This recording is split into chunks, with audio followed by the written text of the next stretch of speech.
ലോകത്തെ ഏറ്റവും വലിയ സൈനിക ശക്തി അവരുടെ സൈനികരിൽ നിന്ന് ഫോണുകൾ വാങ്ങിവെക്കാൻ പദ്ധതിയിടുകയാണ്. കാരണം ഇറാനോടുള്ള ഭയമാണ്. പറഞ്ഞു വരുന്നത് നിങ്ങൾ ഊഹിച്ച പോലെ അമേരിക്കയെക്കുറിച്ച് തന്നെയാണ്. റോയിട്ടേഴ്സിന്റെ റിപ്പോർട്ട് പ്രകാരം പശ്ചിമേഷ്യയിൽ വിന്യസിച്ചിരിക്കുന്ന അമേരിക്കൻ സൈനികരുടെ മൊബൈൽ ഫോണുകൾ കണ്ടുകെട്ടാൻ US സൈന്യം ആലോചിക്കുകയാണ്. അമേരിക്കൻ താവളങ്ങളിൽ മിസൈൽ, ഡ്രോൺ ആക്രമണങ്ങൾ നടത്തുന്നതിന് ഇറാനെ സഹായിക്കുന്നത് US സൈനികരുടെ സോഷ്യൽ മീഡിയ പോസ്റ്റുകളാണെന്ന ആശങ്കയാണ് ഇതിനു പിന്നിൽ. വിശദമായി നോക്കാം. സ്വാഗതം ഇൻഡെപ്തിലേക്ക്.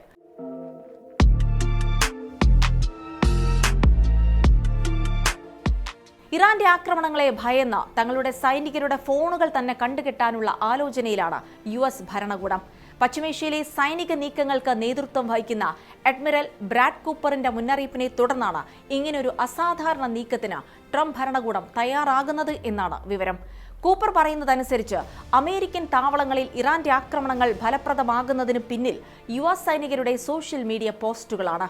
ഈ പോസ്റ്റുകളിലെ വിവരങ്ങൾ സൂക്ഷ്മമായി നിരീക്ഷിച്ചാകാം ഇറാൻ ആക്രമണങ്ങൾ നടത്തുന്നത് എന്നാണ് അദ്ദേഹം പറയാതെ പറയുന്നത്. ഈ മാസം ആദ്യം ജോർദാനിലെ വ്യോമതാവളത്തിന് നേരെ ഇറാൻ മിസൈൽ, ഡ്രോൺ ആക്രമണങ്ങൾ നടത്തിയിരുന്നു. ഇതിന് പിന്നാലെയാണ് US സൈന്യത്തിനുള്ളിൽ ഫോൺ ഉപയോഗം സംബന്ധിച്ച ആശങ്ക പ്രകടമാകുന്നത്. റോയിട്ടേഴ്സ് റിപ്പോർട്ട് അനുസരിച്ച് മെറ്റാ സ്മാർട്ട് ഗ്ലാസുകൾ ധരിച്ച ഒരു US സൈനികൻ ആക്രമണ സമയത്ത് സഹസൈനികർ ബങ്കറുകളിലേക്ക് ഓടുന്നത് റെക്കോർഡ് ചെയ്യുകയും ദൃശ്യങ്ങൾ ഇൻസ്റ്റഗ്രാമിൽ പങ്കുവയ്ക്കുകയും ചെയ്തിരുന്നു. ഇത് അമേരിക്കൻ സൈനികർ എവിടെയാണ് അഭയം തേടിയതെന്നും അവർ ആക്രമണത്തോട് എങ്ങനെയാണ് പ്രതികരിച്ചത് എന്നുമൊക്കെ ലോകത്തിന് വെളിപ്പെടുത്തിയിരുന്നു. ഇത്തരം പോസ്റ്റുകൾ ഇറാന് സൗജന്യമായി ആക്രമണത്തിന്റെ ഫലപ്രാപ്തി അളക്കാനുള്ള അവസരമാണ് ഒരുക്കുന്നത് എന്നാണ് US സൈന്യം വിലയിരുത്തുന്നത്. ആധുനിക കാല യുദ്ധത്തിൽ ഓരോ സൈന്യവും തങ്ങളുടെ മിസൈലുകൾ ലക്ഷ്യങ്ങളിൽ എത്തിയോ എന്നറിയാൻ ആഗ്രഹിക്കുന്നുണ്ട്. അതനുസരിച്ചാകും അവർ അടുത്ത ലക്ഷ്യങ്ങൾ ക്രമീകരിക്കുക.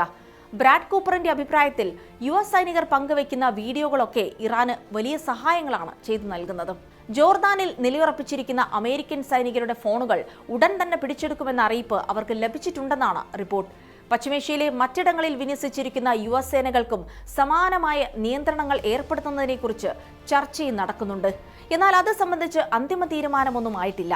US സൈന്യത്തിന്റെ പ്രവർത്തനങ്ങൾ സുരക്ഷിതമാക്കാനും ശക്തിപ്പെടുത്താനുമുള്ള വിശാലമായ പദ്ധതിയുടെ ഭാഗമായാണ് ഈ നീക്കങ്ങളെന്നാണ് US സെൻട്രൽ കമാൻഡിന്റെ വാദം.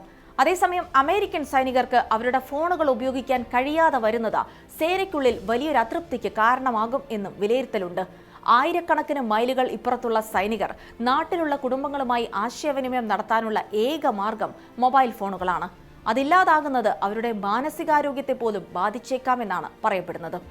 ഇറാൻ എത്രമാത്രം ബുദ്ധിപരമായാണ് ഈ സംഘർഷത്തിൽ ഇടപെടൽ നടത്തുന്നത് എന്നതിന് പുറമെ പുതിയ കാലത്ത് യുദ്ധം എങ്ങനെയൊക്കെയാണ് മാറിയിരിക്കുന്നത് എന്നുകൂടി പ്രതിഫലിപ്പിക്കുന്നതാണ് ഈ ചർച്ചകൾ.